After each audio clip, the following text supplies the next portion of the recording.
ಮಹರ್ಷಿ ವಾಲ್ಮೀಕಿ. ಮಹರ್ಷಿ ವಾಲ್ಮೀಕಿಯ ನಿಜವಾದ ಹೆಸರು ಪ್ರಾಚೇತಸ.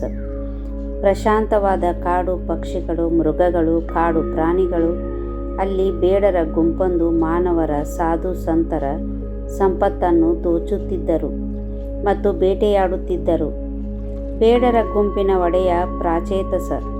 ಅವನು ಬೇಟೆಯಾಡಿ ಹೆಂಡತಿ ಮಕ್ಕಳನ್ನು ಸಾಕುತ್ತಿದ್ದ. ಆದರೆ ಒಂದು ದಿನ ಆಕಸ್ಮಿಕ ಘಟನೆಯೊಂದು ನಡೆಯಿತು. ಮುಗ್ಧ ಜನರ ಐಶ್ವರ್ಯ ಬೇಟೆಯಾಡಲು ಹೊಂಚು ಹಾಕಿ ನಿಂತಿದ್ದ.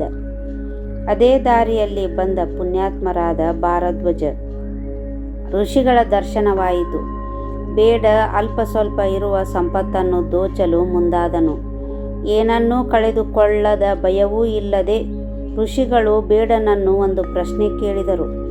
ಇಂಥ ಪಾಪದ ಕೆಲಸ ಏಕೆ ಮಾಡುತ್ತಿರುವೆ? ಪಾಪದಿಂದ ನೀನು ಮರಣ ಹೊಂದುವ ಸಮಯದಲ್ಲಿ ಅನುಭವಿಸುವೆ. ಈ ನೀಚ ಯೋಜನೆಯನ್ನು ಬಿಟ್ಟು ಧರ್ಮ ಮಾರ್ಗದಲ್ಲಿ ನಡೆ. ನೀನು ಮಾಡುವ ಪಾಪಗಳನ್ನು ನೀನೇ ಅನುಭವಿಸುವೆ. ಆ ಪಾಪದಲ್ಲಿ ನಿಮ್ಮ ಮನೆಯವರು ಭಾಗಿಗಳಾಗುವುದಿಲ್ಲ. ಮಾಡುವುದಕ್ಕೆ ಬೇಕಾದಷ್ಟು ಕೆಲಸವಿದೆ. ದುಷ್ಟತನವನ್ನು ಬಿಟ್ಟು ಒಳ್ಳೆಯ ಕೆಲಸ ಮಾಡು. ಪ್ರಾಚೇತಸನಿಗೆ ಋಷಿಯ ಮಾತು ಖಡ್ಗದಂತೆ ಹೃದಯಕ್ಕೆ ಚುಚ್ಚಿದಂತಾಯಿತು. ಗಾಬರಿಯಿಂದ ಮನೆಗೆ ಹೋದನು. ತನ್ನ ಮಡದಿಗೆ ಮತ್ತು ಮಕ್ಕಳನ್ನು ಕೇಳಿದ, ನಾನು ಮಾಡುವ ಕೆಲಸ ಸರಿಯಾಗಿದೆಯೇ ಎಂದು. ಆಗ ಮಡದಿ ಹೇಳಿದಳು, ನಿಮ್ಮನ್ನು ಪ್ರಶ್ನೆ ಮಾಡುವ ಧೈರ್ಯ ನನ್ನಲ್ಲಿ ಇಲ್ಲ ಮತ್ತು ಪತಿಯ ಪ್ರಶ್ನೆ ಮಾಡುವ ಸತಿಯ ಧರ್ಮವೂ ಅಲ್ಲ. ಆದರೆ ನೀವು ಹೇಗೆ ಸಂಪಾದನೆ ಮಾಡುವುದು ಅದು ನಿನ್ನ ಧರ್ಮ. ಅದು ಒಳ್ಳೆಯ ಕೆಲಸವೋ ಅಥವಾ ಪಾಪದ ಕೆಲಸವೋ ಅದು ನಿಮಗೆ ಬಿಟ್ಟದ್ದು. ಅದರ ಪುಣ್ಯ ಪಾಪ ನೀವೇ ಅನುಭವಿಸಬೇಕು.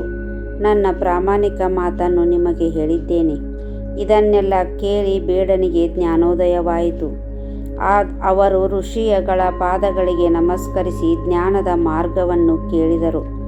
ಆತ್ಮಶುದ್ಧಿ ಹೇಗೆ ಮಾಡಿಕೊಳ್ಳುವುದು ಎಂದು ಋಷಿಗಳು ಹೇಳಿದಂತೆ ಏಕಾಗ್ರತೆಯಿಂದ ಪರಮಾತ್ಮನಲ್ಲಿ ಬೆರೆತರು.